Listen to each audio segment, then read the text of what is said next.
नमस्कार, मैं हूं आशीष चित्रांशी और आप देख रहे हैं द न्यूज लॉन्चर। मॉनसून सत्र तो खत्म हो गया, लेकिन बिरला और सरकार इन दोनों से जुड़े कई सच अभी बचे हैं आपके सामने लाने के लिए। उनमें से एक सच है आखिरी दिन कांग्रेस की तरफ से बिरला को भेजी गई 3 चिट्ठियों का सच। ये 3 लेटर जो बिरला को मिले दनादन, कांग्रेस ने आज ही आखिरी दिन मतलब 13 तारीख को आखिरी दिन 3 लेटर भेजे थे। और ये तीनों, 2 मणिकम टैगोर और 1 मनीष तिवारी, ये तीनों लेटर स्थगन प्रस्ताव के थे, एडजर्नमेंट मोशन। यानी बाकी बिजनेस रोक करके इन महत्वपूर्ण मसलों पर चर्चा करे सदन। जो सदन 20 दिन से जंतर मंतर पर छात्रों पायलट गन और लठियाने पर नहीं चर्चा किया, उस सदन से आखिरी दिन ये उम्मीद थी। लेकिन ये 3 लेटर से बीजेपी डर गई। शायद इसीलिए वंदे मातरम के तुरंत बाद 10 सेकंड में बिरला ने बोरिया बिस्तर पैक किया और अनिश्चितकाल के लिए सदन की कार्यवाही को ठप कर दिया, स्थगित कर दिया। शायद यही वजह थी। ये तीनों लेटर हम आपको दिखाएंगे। इन तीनों लेटर के साथ आपको समझना होगा 19 दिन में 15 घंटे, 19 दिन में 15 घंटे लोकसभा में काम हुआ। कितने करोड़ रुपए, कितने करोड़ों करोड़ रुपए बर्बाद हो गए। आखिरी दिन चर्चा नहीं। आप इस रास्ते भी नहीं बच सकते कि सदन में हंगामा हुआ, हंगामे से पहले स्थगन हुआ। आप इस रास्ते भी नहीं बच सकते कि लोकसभा राज्यसभा सब स्थगित कर दी गई। उपराष्ट्रपति ने पूरा सच दिखा दिया जो राज्यसभा से क्लिप आई। भाई, राज्यसभा में समानांतर 2 सदन हैं। राज्यसभा में आज बिल पेश किए गए और पास किए गए, उसके बाद स्थगित हुआ वो भी अनिश्चितकाल के लिए। लेकिन आज जब लोकसभा में वंदे मातरम खत्म होने के बाद 5 सेकंड, मात्र 5 सेकंड काउंट कर लीजिएगा, काउंट जो है घड़ी लगा करके स्टॉप वॉच पे 5 सेकंड में बिरला स्थगित करके चले गए। उस वक्त राज्यसभा क्यों नहीं स्थगित हुई? राज्यसभा में दनादन बिल पास हो रहे थे, इधर गायब हो गए सब, उधर बिल पास हो रहा है। इसका मतलब आप भयंकर डरे हुए थे, आप भयंकर डरे हुए थे। अब लाइए, मैं चिट्ठियां आपको दिखाता हूं, एक एक चिट्ठी, एक एक एडजर्नमेंट मोशन लाइए, एक एक करके लाइए। मैं तीनों बताऊंगा कि क्या क्या है, किस विषय पर है। ये देखिए, ये पहला है, ये जो है Congress MP Manickam Tagore gives calling attention notice to Lok Sabha over repeated arrest and detention of Indian fishermen, particularly in the Rameswaram and other coastal district of Tamil Nadu by Sri Lankan Navy। और ये पूरा detail दिया हुआ है इस जो है letter में, इस नोटिस में ये कहा गया था कि इस पे तत्काल संज्ञान लेकर के चर्चा की जरूरत है कि भारतीय मछुआरों को रामेश्वरम और रामेश्वरम के आसपास के जो तटीय जिले हैं तमिलनाडु के, उन इलाकों में श्रीलंका की नेवी गिरफ्तार कर रही है, लगातार उनको अरेस्ट कर रही है। और नीचे पूरा डिटेल है कि ऑन 12 अगस्त 9 fishermen, 9 मछुआरे, 9 fishermen and their trawlers were apprehended near Urumalai Point, Talaimannar, allegedly for crossing the International Maritime Boundary Line (IMBL) and fishing in Sri Lankan water। Sri Lanka के जल क्षेत्र में ये फिशिंग कर रहे थे, ये आरोप इन पर लगा करके 9 को पकड़ा। This followed the area of 11 fishermen from Rameswaram on 6 अगस्त 2026। ये इससे पहले 6 अगस्त को 11 रामेश्वरम से उठाया था। Reports indicate that more than 50 fishermen from Rameswaram have been arrested by Sri Lankan authorities during the past month। पिछले महीनों में 50, सिर्फ रामेश्वरम से 50 मछुआरों को गिरफ्तार कर चुकी है श्रीलंकन अथॉरिटीज। और ये पूरा डिटेल आगे है। आप बताइए, भारतीयों को श्रीलंका की नेवी गिरफ्तार कर रही है, उस पे एडजर्नमेंट मोशन था। गंभीरता है इसमें, थोड़ा हो सकता है बोरिंग आपको लगे, हटा दो लेटर, हटा दो इसको। लेकिन आप सोचिए कि इस पर एडजर्नमेंट मोशन था, 5 मिनट के लिए एक स्टेटमेंट दे देते, 5 मिनट के 2 मिनट के लिए स्टेटमेंट दे देते, अरे पूरा दिन कार्रवाई हो रहा था। फिर ड्रामा 13 क्यों बोल देते, 12 की शाम को, या मत ही बनाओ मानसून सत्र वगैरह, मत बुलाओ भाई, मत कॉल करो मानसून सत्र या कोई भी सत्र। इतना महत्वपूर्ण मसला, अगला लेटर लाओ। ये पहला था, मैं तीनों दिखाऊंगा आपको, भले आप बोर हो जाओ। देखो, ये देश की हकीकत समझना जरूरी है। Congress MP Manickam Tagore gives adjournment motion notice in Lok Sabha to discuss the alleged theft and misappropriation of temple donation and valuables in the country। जो मंदिर में चोरी का आरोप है, कथित चोरी और डोनेशन में धांधली, घपलेबाजी और कीमती चीजों में जो घपलेबाजी हुई है, इस सब पर स्थगन प्रस्ताव दिया था, नोटिस दिया था। ये नोटिस भी लोड नहीं लिया गया। अब इसमें मैं पूरा पढ़ने बताने की जरूरत नहीं, क्योंकि ये देश को पूरा पता है। अब ये भी नहीं पता रहेगा तब क्या पता रहेगा। अब तीसरा ले आओ, तीसरी चिट्ठी, ये तीसरी है, ये मनीष तिवारी दी थी। Congress MP Manish Tiwari gives adjournment motion notice in Lok Sabha to discuss the contours of the new anti defection law. बड़ा छोटा छोटा टेक्स्ट है, इसमें भी आप देखिए, इस चिट्ठी में भी क्या लिखा है उन्होंने, ये इंपॉर्टेंट है। देश भर में कैसा टूट और लूट चल रहा है, सांसदों को लूट।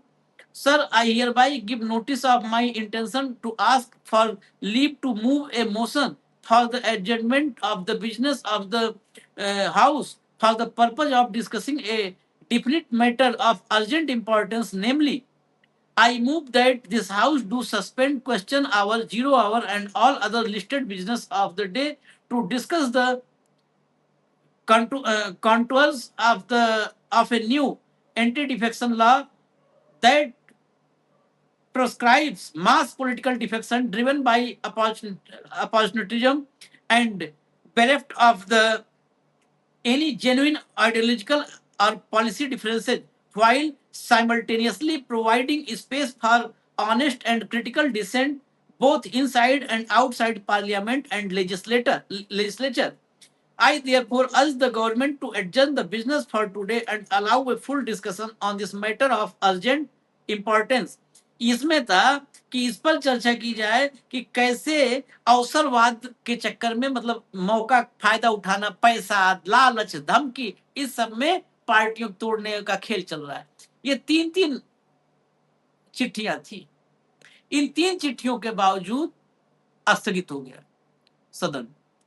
और सौभाग्य से आज तो मौका था कि स्पीकर साहब कहते कि माननीय प्रधानमंत्री, गृह मंत्री दोनों मौजूद हैं। आज सौभाग्य देश का, आज हम खूब चर्चा करेंगे। आज मैं शाम में भी स्थगित नहीं करूंगा, 8-9 बजे तक चलेगा। आखिरी दिन है, देश आखिरी दिन, कम से कम कहते ना कि आखिरी समय में देश को लगे कि हाँ, इस देश के नेता सब देश के लिए काम कर रहे हैं। झांसा ही सही, उसके लिए कर देते नहीं।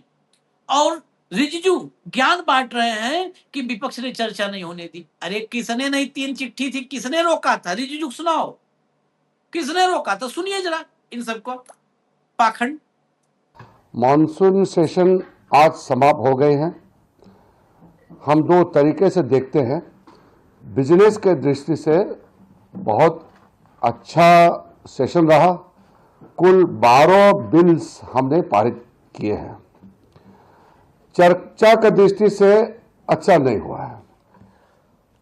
लोकसभा में जितना टाइम आवंटित किया गया है, टोटल टाइम एलोकेशन के हिसाब से सिर्फ 19% हमने प्रोडक्टिविटी की दृष्टि से 19% सक्सेस प्राप्त किया है।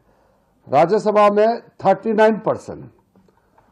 राज्यसभा में अपोजिशन पार्टी हंगामा करके कभी कभी वॉकआउट भी करते थे, तो बाकी मेजॉरिटी पार्टीज, एनडीए के और कुछ अपोजिशन पार्टी के एमपीज ने डिबेट डिस्कशन में हिस्सा लिया। तो राज्यसभा का टोटल प्रोडक्टिविटी मॉनसून सेशन का 39%, लोकसभा का 19%।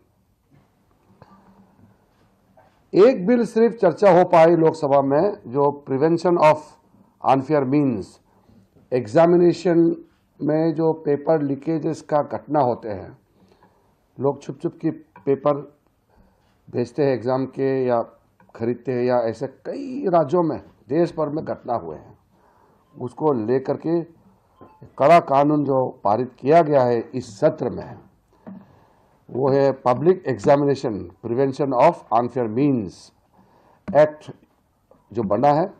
ये लोकसभा में भी डिस्कशन हुए थे और राज्यसभा में भी हुए हैं। सुन लिया आपने सारा ज्ञान इनका सुनने के बाद अब जरा सुनिए सांसद को। इनके ज्ञान के बाद इतनी चिट्ठी तो मैंने आपको दिखा दी, इससे ज्यादा प्रमाण क्या मैं दे सकता हूं। अगले सांसद को लाइए। Government is saying opposition, opposition blaming government. Who is responsible? There is a loss of 250 crores of public money due to the government this session. The government's incapability of not accepting what we have seen on 20th July, the attacks on the people, the attacks on the students, gas attacks, lathi charge, AK-47 attacks. The entire opposition on one side is asking for questions, asking for who is responsible for these actions and asking for some credible answers.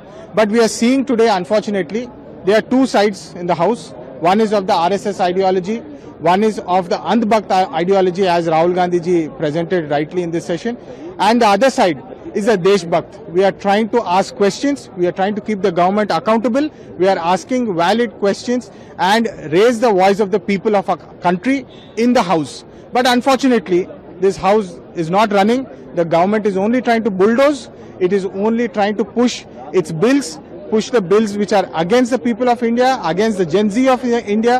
If you look at the UPI MDR rates that have been revised, or the banking laws that have been changed, where you don't need magistrate orders for asking financial details of individuals across the country. So these are all detrimental to the country. They are putting force. These are measures to control the people of our country, not listen to the voice of the people and run a happy democracy. And that is what we are fighting against. I want to ask the people of our country, all your viewers watching, are you on the side of the Andhbhakt, the RSS ideologies, or are you on the side of our country, the Deshbhakts, which are demanding questions, which are asking credible information? 54,000 crore rupees is unaccounted. We don't know where it is spent. CAG reports saying that 54 crore rupees is not showing any credible reports. And we are asking questions on this. There's no question, there's no answer from the government. We are asking questions on why infrastructure projects, so many airports are constructed, thousands of crores of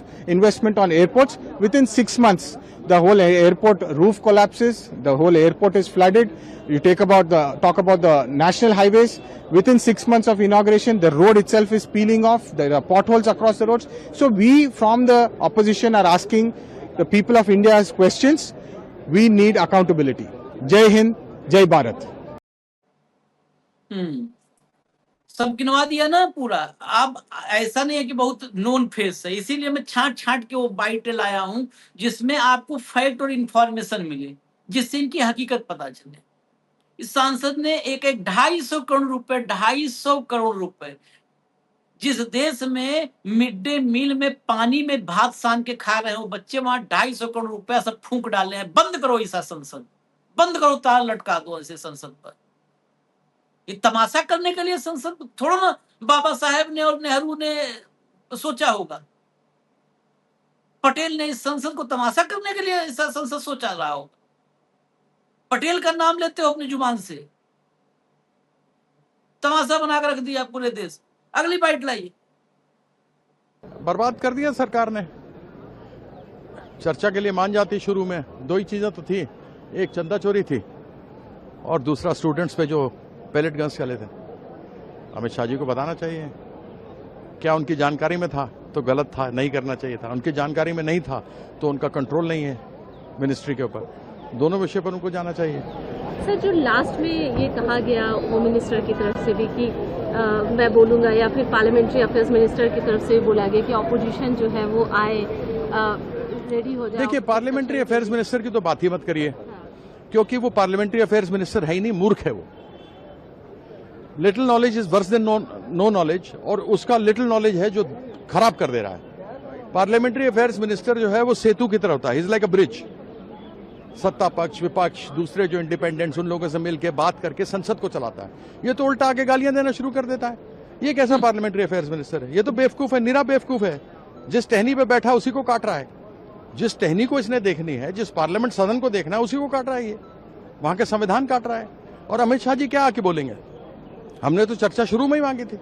ये कहते नहीं चर्चा करिए, bill पर चर्चा, कुछ भी करिए। तो बिल पे चर्चा, तो जब बिल पे हम करना कुछ करते हैं तो बोलते हैं बिल पर क्यों चर्चा कर रहे हो? आप चर्चा सिर्फ बिल पर करिए और किसी पर मत करिए। भाई पहले भी चाहे 2G घोटाला हो, CWG हो, राम मंदिर जबकि सब जुडिस था मामला, पार्लियामेंट में 30 बार डिस्कस हुआ, कॉमनवेल्थ गेम्स हुआ, इन सबों पर डिस्कशन हुआ ना। सरकारों ने उस समय किया ना, चाहे कांग्रेस की सरकार थी। आपने क्यों नहीं किया? आप एक पक्ष चलाओगे और दूसरे कहोगे आप चलाने नहीं दे रहे। आप कह रहे हैं हम तैयार हैं। अरे भाई, पार्लियामेंट्री अफेयर्स मिनिस्टर मिलता है, लीडर जो अपोजिशन के होते हैं उनको साथ में लेता है, मिलकर के एक फॉर्मूला बनता है, लैंग्वेज बनता है कि किसके ऊपर चर्चा होगी, कितनी देर की चर्चा होगी, फिर आप स्पीकर के पास जाते हैं। ये हवाबाजी करता रहता है ये किरण रिजिजू। ये किस टाइप का आदमी है, इसका तो मालूम ही नहीं है। अमित शाह जी पार्लियामेंट, बड़े मियां तो बड़े मियां, छोटे मियां सुभान अल्लाह, दोनों में कोई नहीं आता। क्या कोई इसका कहेगा? आराम से बोलते रहिए। इनका चलता है तो जो गोदी मीडिया पे दिखाने वाले हैं दिखाते रहते हैं। असलियत क्या है वो तो बताना चाहिए ना। ये भी चले तो मजा आएगा। असलियत क्या है वहां जो है बता दिया। सब रिजिजू से लेके मोदी शाह, सब गुरु से लेके चेला तक सबका दशा बयां कर दिया है कीर्ति आजाद ने। जरा डिम्पल यादव को भी सुनाइए। डिम्पल इस सेशन में तो डिम्पल जबरदस्त एक्टिव दिखी है भाई, जबरदस्त एक्टिव। पहले कई बार लगता था कि डिम्पल यादव मतलब उस अखिलेश यादव के छाया में भाई परिवार की हैं, महिला हैं, बच्चों को संभालना है, राजनीति में टाइम देना है, तो वो नहीं। लेकिन इस सेशन में तो मैं अखिलेश यादव, अब मैं कह सकता हूं कि समाजवादी पार्टी भी नारी सशक्तिकरण में पुरुष महिला बराबर हो गए, क्योंकि प्रिया सरोज से लेकर के और डिम्पल यादव से लेकर के और रागिनी सोनकर विधानसभा, ये सब जो दहाड़ रही हैं भाई कि इन्होंने अच्छे सामने खड़ा होना मुश्किल कर दिया है। और डिम्पल यादव तो जंतर मंतर से लेके और सदन के भीतर बहुत जबरदस्त। इसके लिए तो जितनी तारीफ करनी पड़े। हमें बहुत सारे कह देते ना ये कांग्रेस का चमचा हो गया सब। अरे हम चमचा चमची जो कहना कह दो, तुम जैसे कीड़े मकोड़ों से तो बेहतर है। लेकिन डिम्पल की तारीफ करनी पड़ेगी। और हमको पता है, समाजवादी वालों को पता है कि आज तक ना उनसे कभी हमने 54-58 लिया है, 54 नहीं लिया, और ना कांग्रेस वालों को, तो सबको पता है। तो इसलिए डंके चोट पर बोलते हैं। जब गलत होता है तो हम अखिलेश यादव, राहुल गांधी की भी आलोचना करने में रत्ती भर संकोच नहीं करते, एक तृण मात्र संकोच नहीं करते कि कहें नाराज हो जाएंगे, नाराज हो जाए। हम देश के लिए, संविधान के लिए बोल रहे हैं, आप अच्छा कर रहे हो, लड़ रहे हो, तो हम बिल्कुल तारीफ करेंगे। हम ये भाजपाइयों संघयोग परवाह थोड़ा करना है। सुनाइए डिम्पल यादव। हमने सबके सामने एक चंदा इकट्ठा किया है और ये भी सुनिश्चित किया है कि कोई भी इसमें चोरी ना हो पाए। और आज ही इस चंदे को हम हनुमान मंदिर में दे के आएंगे और इसका कुछ पोर्शन जो 2,15,490 रुपए है, इसका कुछ पोर्शन मतलब इसका कुछ हिस्सा हम लोग किसी बिटिया की एजुकेशन के लिए भी देंगे। बहुत बढ़िया। तरीके से आप लोग जो प्रदर्शन कर रहे हैं, क्या संदेश देने की कोशिश है? हम देख रहे हैं अयोध्या का मुद्दा आप लोग उठा रहे हैं, क्योंकि ये लोगों की आस्था के साथ चोरी थी, लोगों की श्रद्धा के साथ चोरी थी। और जिस तरह लोगों ने भाव के साथ आके मंदिर में समर्पण किया था, तो मैं समझती हूँ कहीं ना कहीं सभी की भावनाओं को आघात पहुंचाने का काम भारतीय जनता पार्टी ने करा है। और हम चाहते हैं कि जो भी मंदिर में पहले जो ट्रस्ट है वो एकदम मतलब कि एक नेशनल ट्रस्ट के रूप में आए और उसका एक एक पैसे का हिसाब हो। ये नहीं कि वो ट्रस्ट का पैसा किसी संगठन के प्रयोग में लाया जा रहा है, किसी संगठन को चलाने के लिए लिया जा रहा है। और मैं समझती हूँ इसी के साथ जो ये पैसा इकट्ठा हुआ है, आज हम शाम को इसको हनुमान जी के मंदिर में देंगे और इसका कुछ हिस्सा हम किसी बिटिया की एजुकेशन में दान करने का कार्य करेंगे। आज आखिरी दिन है मानसून सत्र का, सत्र में कामकाज नहीं हो सका, विपक्ष के अपने आरोप हैं, सरकार अपने तरफ से नहीं, अपनी कामकाज कोई भेंट नहीं चढ़ा है। Let us be very clear upon this fact कि 17 कोई भेंट नहीं चढ़ा है। इतना बड़ा आंदोलन बच्चों का जो हुआ, जब 20 तारीख को इतने हजारों और लाखों की संख्या में बच्चे आए, और जिस तरह की बर्बरता इस सरकार ने करी है उन बच्चों के साथ, क्योंकि उनके बच्चे और हमारे में से तो किसी के बच्चे थे नहीं, लेकिन जो दर्द इस देश ने सहा है सोशल मीडिया के माध्यम से, और जिस तरह सरकार ने सोशल मीडिया में भी सारे एल्गोरिथम चेंज कर दिया, सारी रील्स अब गायब कर दी गई हैं, तो कहीं ना कहीं ये सरकार ये चाहती नहीं है कि लोग इस बात को याद रखें कि 20 तारीख को इतना बड़ा आंदोलन हुआ था, जहाँ पे सब युवाओं ने साथ मिलकर और सभी विपक्षी पार्टी ने इसका साथ दिया है, और कहीं ना कहीं सरकार अपने आप को कटघरे में पा रही है। इसी तरह से आप उनकी लैंग्वेज बोल रहे हैं, मुझे लग रहा है। ये भी मीडिया इस दौर में गली गली में बेइज्जत हो रही है भाई, गली गली में। राहुल, प्रियंका, अब डिम्पल ने भी धो दिया है। क्या बताएं भाई। चलिए अगली बाइट ले आइए, अगली बाइट ले आइए। It's a very, very disappointing session. The House did not function except for one bill. Nothing was taken up for discussion. Everything has been passed without discussion. It's a very disappointing session. As I've always said, the government has the numbers. It will always have its way. They must give leeway for the opposition to raise issues of concern. They can't stifle the opposition, censor the opposition, and decide what issues the opposition can raise and not raise. You must give opposition the space to have its say. The government can always have its way because they have the majority. And as far as the Home Minister deciding to come and give a statement on the penultimate day of the session, this could have been done earlier. The Home Minister could have come earlier and said that given a session. Because they pushed it until the nth hour, the stalemate continued and the session ended without breaking the logjam and gridlock. It's most disappointing. चलिए अगला एक और bite भी होगी। ये कार्ति चिदम्बरम थे, P Chidambaram के पुत्र। लगभग वॉश आउट हो गया ये सत्र, क्या कहना है सर आपका? भाई जिम्मेदारी तो सत्ता पक्ष की अधिक होती है कि हमें संतुष्ट करें और सत्र को चलाएं। जब नेता सदन ही जो है सत्र में नहीं आएंगे तो फिर सदन का क्या औचित्य रह जाता है। सर लेकिन अमित शाह जी ने कल जिस तरह से पत्र लिखा और उन्होंने कहा कि वो बोलने के लिए तैयार है, उन्होंने स्पीकर साहब से भी पत्र लिखा और मीडिया से भी बात की। तो अब बीजेपी कह रही है कि अमित शाह जी बोलने के लिए तैयार थे तो भी अपोजिशन। अब इससे बड़ा दुर्भाग्य की बात क्या हो सकती है कि अपने ही सदन में आने के लिए नेताओं को पत्र लिखना पड़े। ऐसे दुर्भाग्यपूर्ण स्थिति तो हमने कभी सदन में नहीं देखा था। सर एक आजम खान को लेकर के सवाल है, शिवपाल यादव उनसे मिल रहे हैं तो उसको लेकर के बीजेपी से चलो हटा दो। बहुत बढ़िया, आखिर में बहुत बढ़िया जवाब दिया।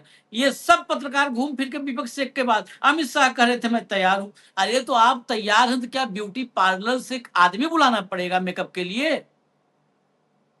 अब सुनो, आप सीधा सीधा आप लोग को तो आप तो वैसे भी ऐसे व्यक्ति हो कि आपको किसी भी ऐसे सवाल या ऐसी भाषा पसंद नहीं आती जो हम बोल दे रहे हैं। आप तैयार हैं, मैं तैयार हूं जवाब देने के लिए। क्या किया जाए? डोली भेजा जाए, पालकी भेजी जाए, घोड़ी भेजी जाए, घोड़ा भेजा जाए, मेकअप मैन भेजा जाए, क्या भेजा जाए? मैं ये चाह रहा हूं कि ये सवाल हो देश में। जितने हैं घूम घूम के आईडी लेके पूछ रहे हैं अमित शाह जी तैयार थे, आप लोग अमित शाह जी तैयार थे तो करना क्या है? शेरवानी भिजवा में क्या करें?